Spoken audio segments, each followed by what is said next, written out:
On average, people are earning £1,600 less in real terms than they were at the start of this government. And what that means is tax revenues are down. You can't clear the deficit unless you build a recovery for everyone.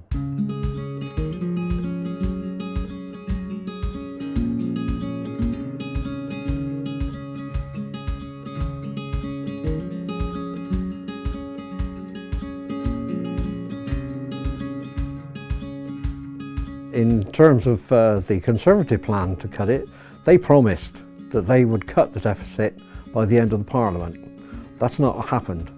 And if you remember, the Labour Party said that we will cut half the deficit by the end of the Parliament, and that's what the Tories have achieved. And they've done it at the expense of the working people again. We had a plan to reduce the deficit by half, and that could have been done painlessly. But relatively, yeah.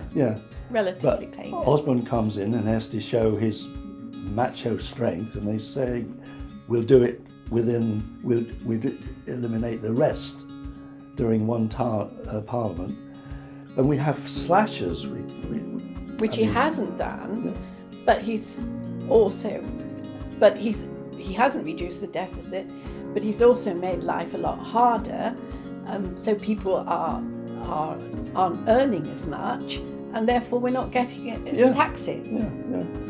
They seem to be hitting people, they seem to be hitting them too hard and in the wrong places. In theory, yes, okay, people appreciate there's a deficit, money has to come from somewhere, books have to be balanced, but to go into spending cuts without thought about the impact of that.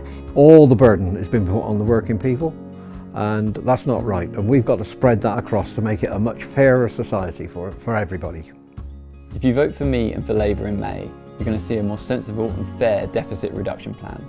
So we'll clear the deficit by 2020, but that longer timetable means we won't put our public services at risk. And we'll do it more fairly by raising the minimum wage to £8 an hour and reversing the tax cut for millionaires. That's just some of the ways I want to make Britain better and help the people of Newbury.